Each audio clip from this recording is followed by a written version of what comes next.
আমি ইসিয়াকা জুমরানা। 2000 সাল থেকে আমি ট্যাক্সি ড্রাইভারের কাজ করি। শহরটাকে চিনতে, মানুষের সাথে কথা বলতে আর কাজ করতে এই পেশায় আছি।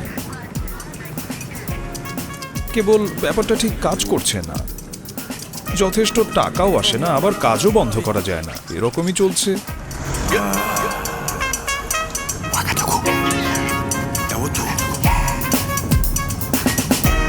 লাইসেন্স প্রাপ্ত ট্যাক্সি 2000, রাস্তায় ট্যাক্সি চলছে 7000।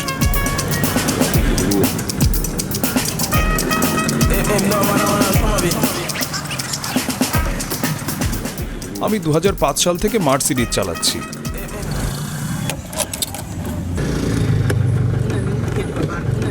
নষ্ট হলে আমি সহজেই ঠিক করে ফেলতে পারি এটাকে। আজ সকালেও 2 বার নষ্ট হয়েছে। এখানে আসার আগে ঠিক করলাম, যদি গ্রামের দিকে থাকতাম অসম্ভব হতো। 1990 সালে ওয়াগাদুগুর জনসংখ্যা ছিল 5,37,000। 2019 সালে তা দাঁড়িয়েছে 29,66,300-তে।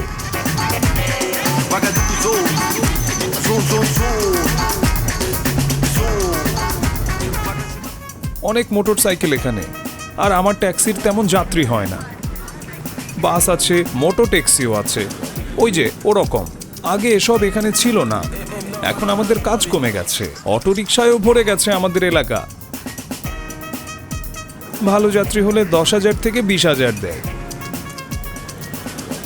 50,000 থেকে 1 লক্ষ ফ্রাঙ্ক পেলে তো হয়েই যায়, কিন্তু পাওয়া যায় 300, 500, 1000 ফ্রাঙ্ক। 5 kilometre, 7 kilometre, 9 kilometre. শুধু তেল খরচ ওঠাতে কাজ করি, টাকা কামাই, আর সাথে সাথেই তাও ধাও। তেলের জন্য সব খরচ হয়ে যায়। আগে এত লোকজন গাড়ি চালাতো না, আর এখন লাখ লাখ মানুষ রাস্তায়। গাড়ি চালানোই কঠিন হয়ে গেছে।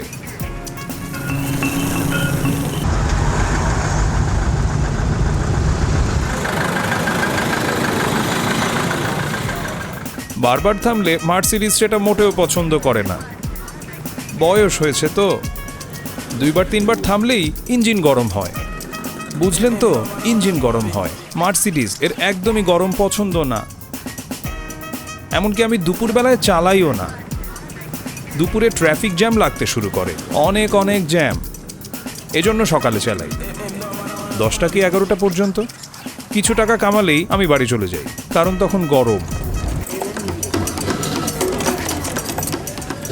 ওয়াগাদুগুতে 8 কিলোমিটার ট্যাক্সিতে যেতে গড়ে ভাড়া 2000 ফ্রাঙ্ক বা 3 ইউরো, যা প্রায় 300 টাকা।